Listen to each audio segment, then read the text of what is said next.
الحمد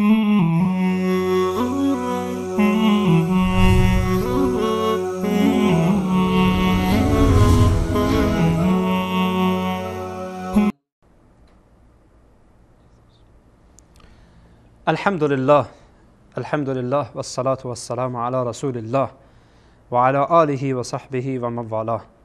سلام و رحمت و درود الله تبارک و تعالی بر همه شما باد. امیدوارم که در هر جایی که هستید در پناه حضرت ایزد متعال سبحانه و تعالی قرار داشته باشید و الله متعال ما را از شر بدعات و خرافات در امان نگه دارد و برای ما بینش بدهد و توفیق بدهد که هدایت نصیب ما شود و از شر آنچه که مخالف شریعت است، آنچه مخالف سنت رسول الله است، آنچه مخالف راهنمود سنت پیامبر هست، پروردگار متعال ما را نجات بده. بینندگان عزیز و گرامی، در برنامه گذشته مقدمتاً مطالبی در مورد درود تاج به خدمت شما بیان کردم. در این برنامه میخواهم که به صورت تفصیل به توفیق پروردگار سبحانه و تعالی ان شاء الله که مطالبی را بیان بکنم و به طور تفصیل به شرح رد این درود بپردازیم تا این که ببینیم در این درود چی وجود داره که ما با این همه تأکید میگیم که از این باید پرهیز بشه. آقا احمد عزیز میخوام که کارگردان گرامی و عزیزم که این درود را روی صفحه بیاورند تا که به صورت تصویری برای بینندگان عزیز نشان بدین. ببینیم بینندگان عزیز، از اول شروع میکنم، میگه که درود تاج مع فضائل و خواص، بعد میگه بسم الله الرحمن الرحیم، بعد شروع میکنه به درود فرستادن. اللهم صل علی سیدنا و مولانا محمد صاحب التاج والمعراج والبراق والعلم دافع البلاء والوباء والقحط والمرض والألم الى آخر. اسمه مکتوب مرفوع مشفوع منقوش فی اللوح والقلم الى آخر که میای ادامه میده. نکته ای که در اونجا اگر شما ببینین که سرخ هست، اون نکات قابل تأمل هست. بنده به دیگر نکاتش نمیپردازم، فقط میخواهم همین نکته را حداقل بینندگان بدانند. دیگر نکاتش صرف نظر از دیگر نکاتش، فقط همین قسمت را بینندگان عزیز و گرامی توجه بکنن که میگه پروردگارا اللهم صل علی سیدنا، پروردگارا بر سید ما، بر سرور ما، و مولانا، بر مولای ما، بر رهبر ما، بر کسی که صاحب اختیار ماست، محمد صلی الله علیه و سلم، بر محمد صلی الله علیه و سلم پروردگارا درود بفرست، بر او رحمت بفرست. صاحب تاج و المعراج و البراق و العلم، صاحب تاج، معراج، براق و علم که هر کدام اینها توضیحاتی داره. دافع البلا، پیامبری که دفع کننده بلاهاست. و الوبا، و پیامبری که دفع کننده وباست، وبا نوع مرضه. و همچنین پیامبری که والقحط، پیامبری که دفع کننده قحطی است، خشکسالی است. و دافع المرض، پیامبری که دافع مرض هست. واو در اینجا واو عطف در وسط اینها، همه عطف میشه به دافع، یعنی که پیامبری که دفع کننده مرض هست. و الالم، پیامبری که دفع کننده الم هست، درد هست. خب بینندگان عزیز و گرامی، هر انسان عاقل و هر انسانی که با قرآن کریم سر و کار داشته باشه میدانه که در این درود چقدر غلو شده و چقدر شرکیات تکرار شده. من از شما میپرسم، آیا رسول الله صلی الله علیه و سلم چنین ادعای کرده اند، چنین ادعای کردن نعوذ بالله که من دفع کننده بلاام، من دفع کننده وباام، من دفع کننده خشکسالیم، من دفع کننده مرضم، من دفع کننده علم و دردم؟ آیا همچون چیزی پیامبر گفتند؟ شما را به خدا قسم خود را بیاین پیش، در واقع عقل خود را و فکر خود را و اندیشه خود را در پیش خود قاضی بگردانید. آیا همچون سخن پیامبر گفتند یا این که نه برخلاف این پیامبر فرمودند؟ ما ثابت میکنیم که رسول الله صلی الله علیه و سلم برخلاف این گفتار عجیب و غریب و گفتاری که ضد توحید است پیامبر علیه السلام بیان نمودند. پیامبر علیه السلام به خاطر برداشتن همچون گفتارها آمدند تا از دیگران بردارند. باز رسول الله صلی الله علیه و سلم این گفتار را در مورد خود میگفتند. نعوذ بالله. ببینید شما در قرآن عظیم الشان این در نکته اولش چی گفت؟ دافع البلا، پیامبری که دفع کننده بلا هست، بلا را دفع میکنه. آیا پیامبر علیه السلام دفع کننده بلا هستند؟ چیزی که ما از قرآن کریم سراغ داریم و آیات قرآن کریم برای ما بیان میکند خلاف این را به ما نشان میده.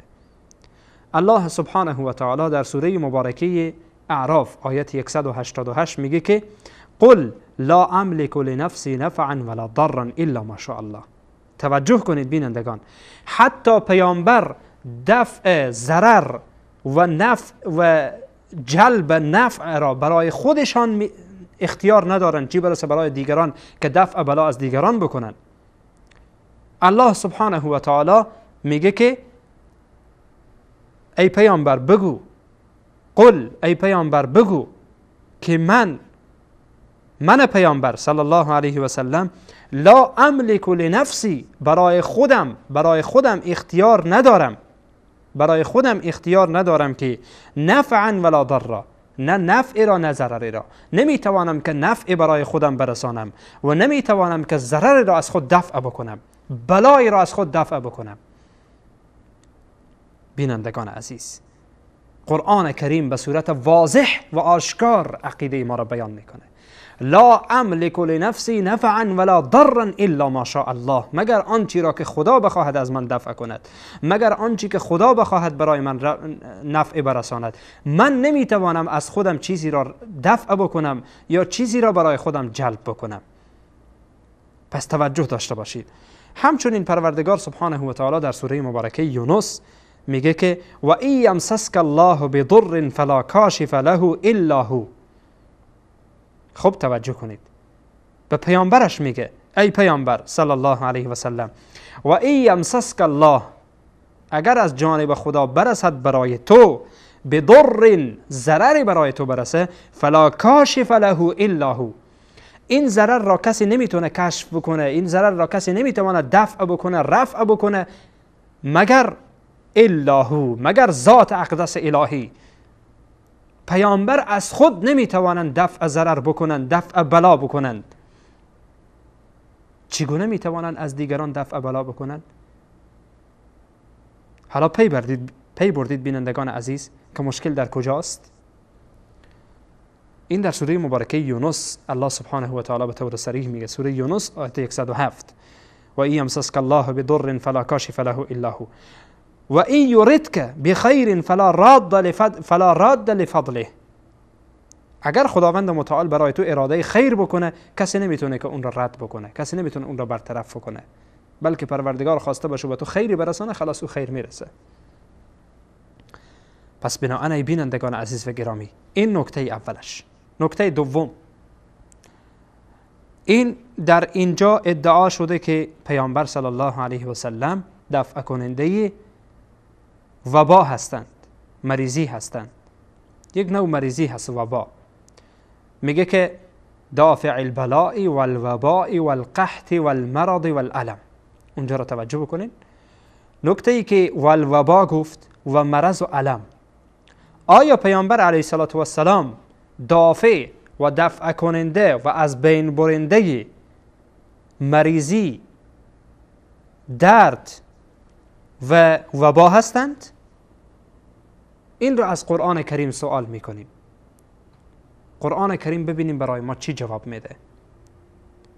قرآن عظیم الشان از زبان حضرت ابراهیم خلیل علیه السلام در مقام مدح، در مقام تعریف ابراهیم خلیل، الله تبارک و تعالی میگه ابراهیم خلیل گفت که یا الله و اذا مرضت گفت که من وقتی مریض شوم و اذا مرضت فهو یشفین، وقتی من مریض شوم اوست که مرا شفا میدهد، اوست که مرا از مریضی ها دور می کند. خاص اوست. در اینجا نکته ای را توجه کنید، حسره که انسان باید متوجه بشه که تنها و تنها پروردگاره که مریضی ها را شفا میده، نه پیامبر اکرم صلی الله علیه و سلم. و چون این چیزی پیامبر اکرم صلی الله علیه و سلم ادعا نکردند. در مریضی اخیر خود پیامبر صلی الله علیه و سلم، در مریضی وفات خود که سر و جان همه من و شما فدای پیامبر صلی الله علیه و سلم باد، اگرچه بی ارزشه، و والله انسان خجالت میکشه که بگه سر و جانم فدای پیامبر، چون سر و جان ما ارزشی نداره که فدای پیامبر بشه. سر و جان ما خیلی بی ارزشتر از اینه که فدای پیامبر صلی الله علیه و سلم با اون مقام و مرتبه بشه. در مریضی وفات پیامبر صلی الله علیه و سلم، پیامبر تب گرفتن، مریض شدن. ام المؤمنین عایشه را میگن که ای عایشه بر من آیات قرآن را بخوان و دم کن. ام المؤمنین آیات قرآن را میخواند و با پیامبر را دم میکند، چون پیامبر صلی الله علیه و سلم نمیتوانند که مریضی را از خود دفع بکنند. پیامبر بنده خداست، خدا نیست. پیامبر صلی الله علیه و سلم بنده الله هستند، الله نیستند. در مقام الله قرارشان ندی. این ظلم، به والله قسم این ظلم، این توهین به پیامبره که پیامبر را در مقام الله قرار میدی. پیامبر جایگاه و مقام خودشان را میشناسند، میگویند من بنده خدا هستم، بنده خدا، من بنده خدا و پیامبر خدا هستم. اما انسان میآید پیامبر صلی الله علیه و سلم را در مقام الله قرار میده. الله سبحانه و تعالی از زبان ابراهیم خلیل میگه که ابراهیم خلیل گفت و اذا مرضت فهو یشفین، وقتی من مریض شوم فقط و فقط اوست که مرا شفا میدهد، اوست که مرا از مریضی نجات میدهد. الله متعال سبحانه و تعالی برطرف کننده قحطی است. در این آمده، در این درود، که دافع البلا والوبا والقحط، یعنی خشکسالی. آیا پیامبر صلی الله علیه و سلم خشکسالی را برطرف می کند؟ اجازه بدید که این نکته را بگذارم بعد از میان برنامه. یک میان برنامه می بینیم و بعدا ان شاء الله در خدمت شما خواهم بود.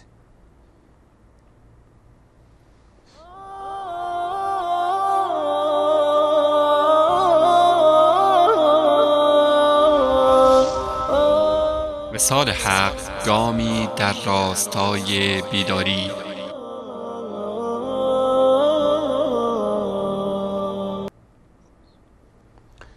با عرض سلام مجدد به خدمت شما بینندگان عزیز و گرامی. بینندگان گرامی، بله اینجا رسیدیم که در این درود آمده است که میگه دافع البلا والوبا والقحط والمرض والالم. قسمت اول که بلا بود صحبت کردیم، در موردش ردیش را از آیات قرآن ثابت کردیم. قسمت دوم و چهارم و پنجم که قسمت وبا و مرض و علم بود، اینها را با هم با آیه جواب دادیم و همچنان با مثالهای از سیرت رسول الله صلی الله علیه و سلم و از احادیث پیامبر صلی الله علیه و سلم. میمانه قسمت سوم که قسمت قحطی است که در اینجا آمده. والقحط، پیامبر دافع و دفع کننده و از بین برنده قحطی هستند. اونجا را توجه بکنین. حالا ما میخواهیم که ببینیم که کیست که قحطی را از بین میبره. الله سبحانه و تعالی در قرآن عظیم الشان میفرماید الله الذي خلق السماوات والارض. الله آن ذاتی است که آسمان ها و زمین را خلق کرده. و انزل من السماء ماء، و از آسمان آب را فرستاده. فرستنده آب کیست؟ باران کیست؟ الله. الله در آیه میگه الله. قحطی را کی از بین میبره؟ الله. فاخرج به من الثمرات رزقا لكم، توسط این باران الله سبحانه و تعالی رزق و روزی شما را بیرون میکنه و بیرون کرده است. و سخر لكم الفلک، الله متعال کشتی را برای شما مسخر نموده. لتجری فی البحر بامره، تا اینکه به امر پروردگار سبحانه و تعالی در دریا برود. و سخر لكم الانهار، الله متعال سبحانه و تعالی آبهای رودخانه و جویها را برای شما مسخر کرده تا شما از آن زمینهای خود را آبیاری کنید، از آب آن استفاده کنید و مورد استفاده خود قرار بدهید. اینجا را داشته باشید که الله سبحانه و تعالی فرستادن باران را، از بین بردن قحطی و دادن رزق و روزی را پروردگار به خودش نسبت میده. میگه الله است که این کارها را انجام میده. این آیه در سوره مبارکه ابراهیم آمده، سوره مبارکه ابراهیم آیت 32. و همچنان اگر توجه بکنین بینندگان عزیز و گرامی، وقتی در زمان پیامبر صلی الله علیه و سلم خشکسالی شد، پیامبر چیکار کردند؟ استسقا نمودن، نماز استسقا خواندن طبق که در روایت صحیح آمده. اگرچه این مسائل فقهی است که آیا در استسقا نماز هست، یعنی نماز مشروع هست یا نیست، ولی آنچه که در احادیث صحیح رسول الله صلی الله علیه و سلم آمده و دلالت بر این میکنه، و البته روایت دیگری هم آمده که دلالت بر طرف مقابل هم میکنه. حالا به هر حال این مسائل فقهی بگذاریم کنار. اینجاست که رسول الله صلی الله علیه و سلم استسقا کردن، دعا کردن، از پروردگار متعال سبحانه و تعالی طلب باران کردن. پس اینجا جای باقی نمیماند که ما بگوییم که رسول الله صلی الله علیه و سلم قحطی را از بین میبرند. پیامبر اکرم صلی الله علیه و سلم قحطی را از بین میبرند. نه خیر، پیامبر اکرم صلی الله علیه و سلم قحطی را از بین برده نمیتوانند، چون الله متعال سبحانه و تعالی چون این قدرتی را به پیامبرش نداده، بلکه این خاصه الله سبحانه و تعالی است. و این سوال است که باید افرادی که این درود را ساختن جواب بدن. پیامبر علیه السلام از الله میخواهد که قحطی را پروردگار برطرف کند. چگونه یک شخص میاد میگه که نخیر پیامبر علیه السلام میتونن قحطی و خشکسالی را دور بکنن؟ نعوذ بالله. پیامبر صلی الله علیه و سلم از افتادن به دام بلا به الله پناه میبرن. میگه دافع البلا، پیامبر دفع کننده بلا هست. حضرت ابی هریره رضی الله عنه میگه که رسول الله صلی الله علیه و سلم گفتن که تعوذوا بالله من جهد البلا و درک الشقاء و سوء القضاء و شماتة الاعداء. پیامبر صلی الله علیه و سلم فرمودند که از افتادن در بلا و در مهلکه دنیا و آخرت به الله پناه ببرید. نمیگن به من پناه ببرید، میگن تعوذوا، شما پناه ببرید بالله، خاص به الله تبارک و تعالی، به الله پناه ببرید. از چی؟ از افتادن به بلا، من جهد البلا، از افتادن به بلا. و درک الشقاء، و از اینکه عاقبت بدی داشته باشید. و سوء القضاء، و از اینکه شما عاقبت بدی را داشته باشید. فباعث و شماتة الاعداء، از اینکه شما دشمنان شما به راضی بشن، شادکامی و شادی دشمنان شما برآورده بشه. و از بدی که انسان سوء القضاء باشه، عاقبت خوبی نداشته باشه. و همه اینها، از این که انسان در مهلکه بیفته، در شقا و بدبختی بیفته، از این که انسان را درک بکنه شقا و بدبختی و درک الشقا، از همه اینها پیامبر میفرمایند شما به کی پناه ببرید؟ به الله سبحانه و تعالی. پیامبر برای ما توحید یاد میدهند، اما این دعاها برای ما چی یاد میده؟ شرک برای ما یاد میده. در اخیر به حدیثی اشاره میکنم و بحثم را در مورد درود تاج تمام میکنم.